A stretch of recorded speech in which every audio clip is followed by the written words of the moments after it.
Moin Leute, willkommen im Bullerland. Ich sitze hier mit der Garmin Fenix 7 Sapphire Solar, also quasi die Variante mit Solar und mit Saphir-Display.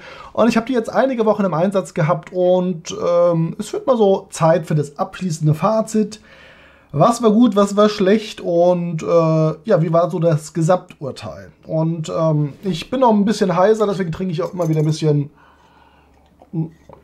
Salbeitee. Und das wird jetzt wieder so das typische Labervideo und ich zeige dann auch ein paar Sachen auf der Uhr. Und ja, falls euch das interessiert, bleibt dran, bis gleich. Vielleicht mal generelle Informationen nochmal zur Garmin Fenix 7 Sapphire Solar. Die UVP ist ja 899 €. Mittlerweile sind wir davon aber ein gutes Stück schon weg und ihr kriegt die eigentlich jetzt gerade so um die Weihnachtszeit so für 720 €. Also ist nicht mehr ganz so teuer. Ist aber natürlich immer noch eine Stange Geld und ist natürlich eine von den teureren Uhren bei Garmin. Wir fangen jetzt erstmal mit dem Thema Verarbeitung an. Und da muss ich sagen, also diese Titan-Lünette und irgendwie dieses Carbon-Faser verstärktes Titan-Gehäuse und so, das ist echt alles so, wie man sich das vorstellt. Ich habe da jetzt auch keinen irgendwie Kratzer reinbekommen oder so.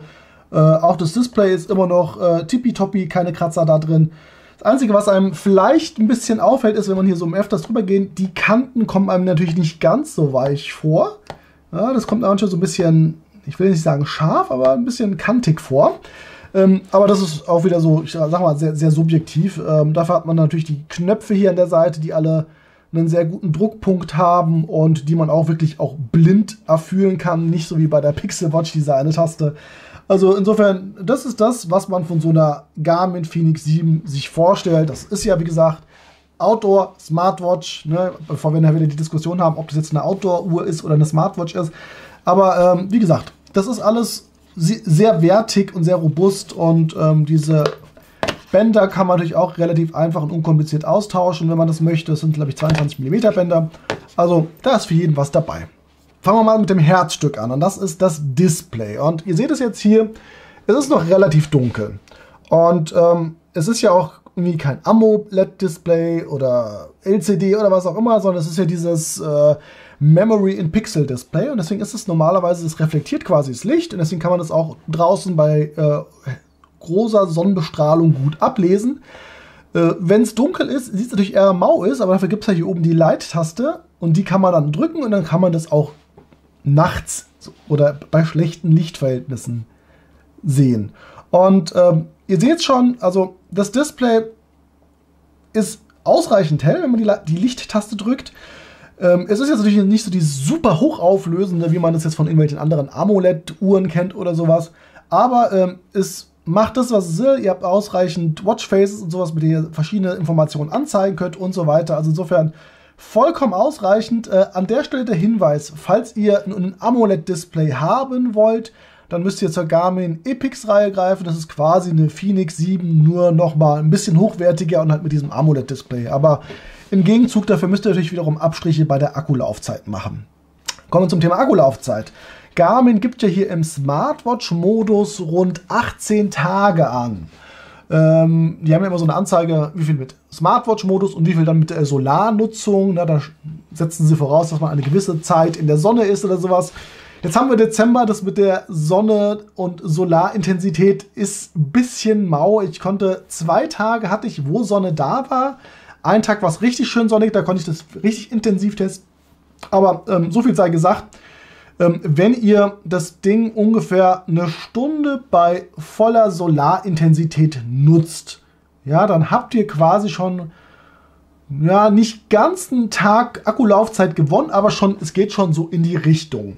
Wenn ihr dann, wie gesagt, Outdoor unterwegs seid, ne, Outdoor in den Bergen und ihr nutzt GPS-Tracking und sowas, dann wird das schon durchaus dafür sorgen, dass euer Akku nicht großartig runtergeht. Also so viel kann man sagen.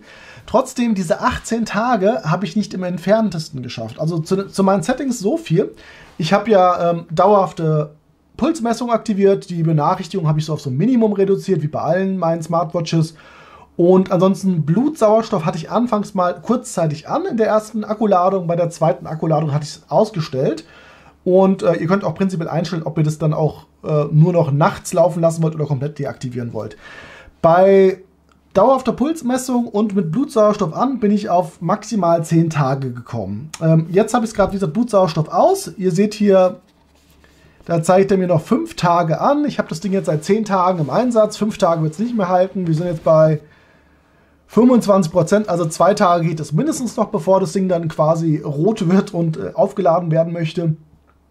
Also so 12, 13 Tage sind da eigentlich problemlos drin. Ne? Und wenn ihr wieder diese dauerhafte Pulsmessung und sowas noch ausmacht, dann werdet ihr auch noch die 14 Tage oder sowas schaffen, 15 Tage. Also dann kommt ihr vielleicht auf diese 18 Tage von Smartwatch, aber dann müsst ihr schon sehr viele von den Funktionen deaktivieren. Das sollte euch bewusst sein.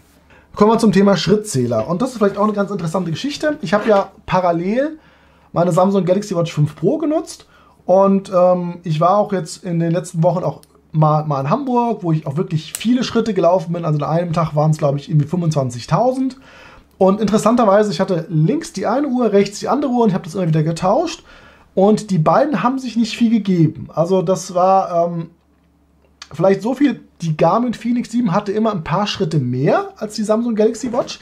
Aber es war jetzt nicht übertrieben viel. Also bei 25.000 Schritten waren es irgendwie mal 500 Schritte mehr bei der Fenix. Und ich hatte schon das Gefühl, dass da seriöse Zahlen rauskamen und nicht irgendwie komplette Ausreißer dabei waren. Ich habe auch nochmal meinen Schrittzählertest gemacht und da bin ich bei 3 Durchgängen 1000 Schritten, bin ich im Schnitt bei 1008 Schritten gelandet. Das ist ungefähr so auf einem ähnlichen Niveau wie meine Garmin Instinct Solar 2, die ich zuletzt getestet habe, also durchaus zu gebrauchen. Der Pulsmesser, der ist auch, in meinen Augen war das eigentlich schon immer so eine Paradedisziplin von Garmin, wenn man nicht gerade einen Garmin Brustgurt hatte. Eine Sache, die mir dabei aber aufgefallen ist, wenn man eine Sportaktivität macht, die, ich sag mal so, stetig ist, solche Joggen oder Fahrradfahren, dann kommt die Garmin-Uhr eigentlich ganz gut mit den Pulsmessungen. Wenn man irgendwelche Sportaktivitäten macht, wo es irgendwie ruckartig wird, ne, sei es irgendwie so High-Intensity-Training oder sowas, Crossfit oder so, wo man immer einen Peak hat und dann wieder Pause hat, Peak und Pause hat, da hatte ich das Gefühl, dass die Garmin da manchmal nicht mitbekommen ist. Also ich habe selber gemerkt, mein Puls ist hochgegangen, aber der Garmin-Anspruch war nicht ganz so hoch. Also das war ein bisschen tricky. Ich weiß nicht, ob ich mir das nur einbilde. Vielleicht habt ihr als Garmin Fenix 7-Nutzer da ähnliche Erfahrungen gemacht. Das ist die einzige Sache, die mir so ein bisschen negativ aufgefallen ist. Aber ansonsten, ihr seht es, die dauerhafte Pulsmessung hat eigentlich immer gut funktioniert und das war quasi mein Schüttelfrostabend und ja. Also ihr kriegt ausreichend Informationen, wie ihr hier sehen könnt. Ein weiteres Thema ist natürlich die Frage nach dem Blutsauerstoff. Das Ding hat ja auch Blutsauerstoffmesser.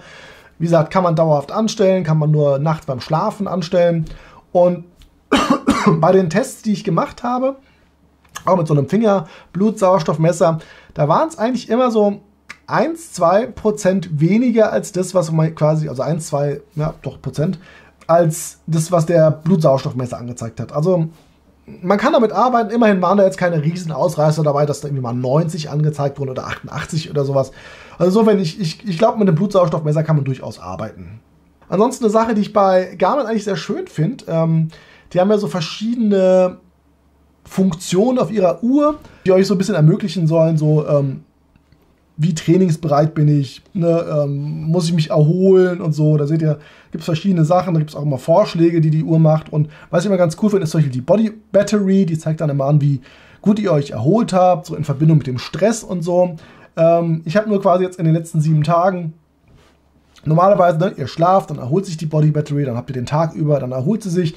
Nur von Mittwoch auf Donnerstag, halt wieder, als ich mal einen Schüttelfrost hatte, da hat dann nämlich auch die Garmin-Uhr gedacht, ich habe nicht geschlafen, dementsprechend hat sich die Body Battery auch nicht aufgeladen und dann sieht es halt so aus. Aber ich finde, das ist immer ein ganz guter Indikator, weil wie platt man wirklich ist, weil, wie gesagt, ich habe es berechnet sich so ein bisschen an der Pulsthematik und wie viele Schritte man gegangen ist und so und es gibt einem so ein guter Indikator, wenn man doch mal Pause machen soll. Und mit dem Stress ist es ähnlich, ne? Also da sieht man auch, wenn man schläft, wenn man wach ist oder so und ja, wenn man nicht gerade Schüttelfrost hat wie hier, wie ich, wo man Dauerstress hat. Ja, was aber die Sache ziemlich gut wiedergespiegelt hat, weil ich hatte da wirklich Stress, also mein Körper hatte Stress, als ich Schüttelfrost hatte. Insofern hat das auch ganz gut gepasst. Also wenn euch diese Funktionen und Sportinformationen wichtig sind, dann werdet ihr mit Garmin, auch mit der Fenix 7, auf jeden Fall auch wieder glücklich werden. Das Thema Bluetooth.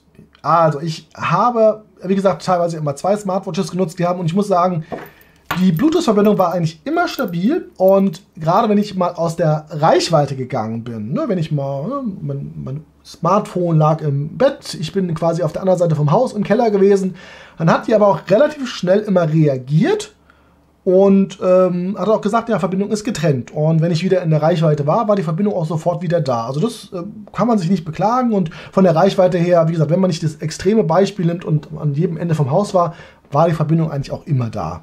Was ebenfalls wieder super war, ist das Thema GPS. Also da kann man nichts sagen.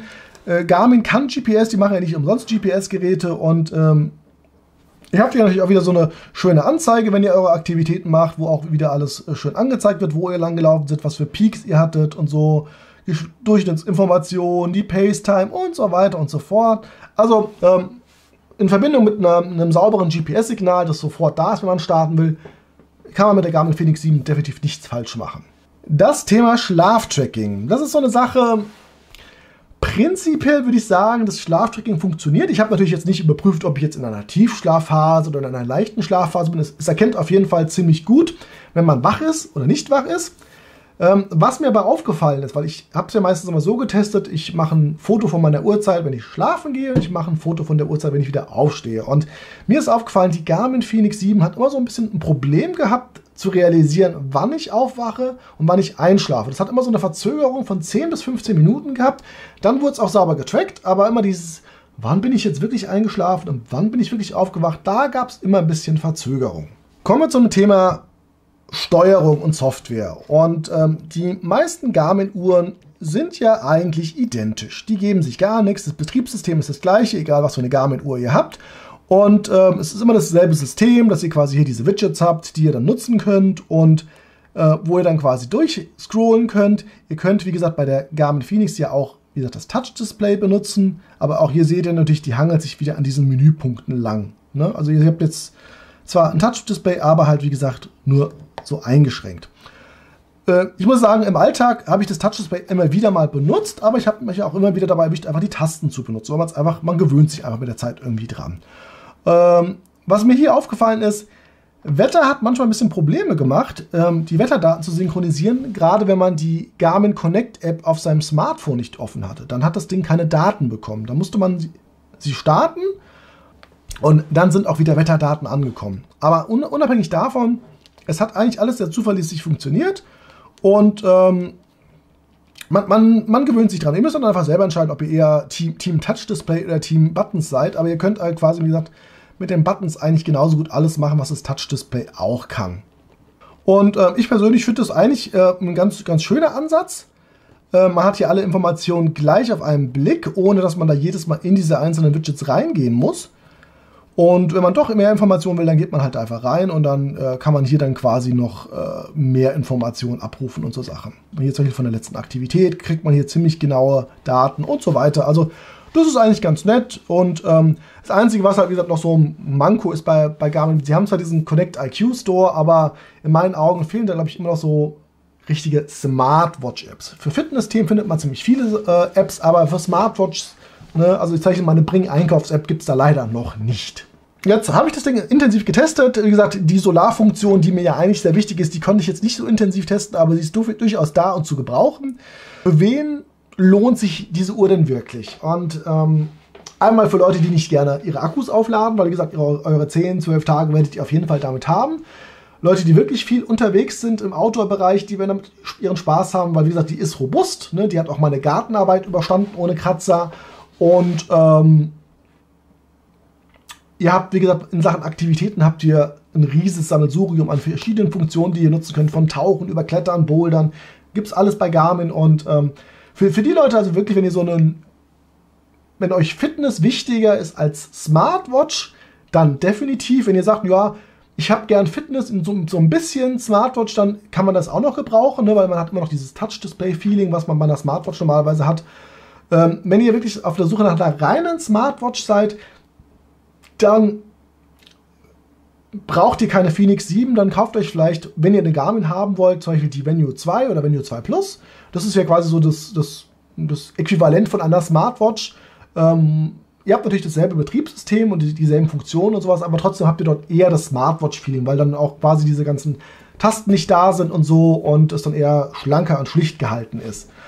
Wie gesagt, 700 € ist eine Stange Geld, da müsst ihr euch sehr genau überlegen, ob ihr das Ding haben wollt. Auf der anderen Seite, wenn ihr sagt, ich will eine Phoenix 7, dann muss es auch keine Sapphire Solar sein, dann nehmt halt eine normale Phoenix 7, die gibt es ja auch in der kleinen Variante, in der großen Variante, dann spart ihr dann auch gleich dann mal 150, 200 € und dann seid ihr recht schnell bei 500 € und ich bin mir auch ziemlich sicher, dass die im neuen Jahr noch ein bisschen weiter fallen werden im Preis. Aber insgesamt ein schönes Stück Technik, das ich gerne genutzt habe und das mir auch Spaß gemacht hat, die zu nutzen. Und trotz dieser Größe war sie jetzt nie unangenehm. Ne? Das Einzige, was mir also gerade in kalten Winterzeiten aufgefallen ist, ihr werdet ein Problem damit haben, sie raushängen zu lassen unter eurer Jacke oder sowas, damit sie lädt. Ne? Das geht, wenn ihr Outdoor unterwegs seid und vielleicht nur ein T-Shirt anhabt oder sowas oder nur einen leichten Pullover, dann könnt ihr sie drüber machen. Aber wenn ihr Pullover und Jacke habt, dann wird es schwierig, sie raushängen zu lassen. Aber das sind First World Problems und damit bin ich jetzt auch fertig, weil meine Stimme ist schon wieder heiser und ich hoffe, das Video hat euch weitergeholfen und ich wünsche euch noch einen schönen Tag. Bleibt gesund, macht's gut, ciao, ciao.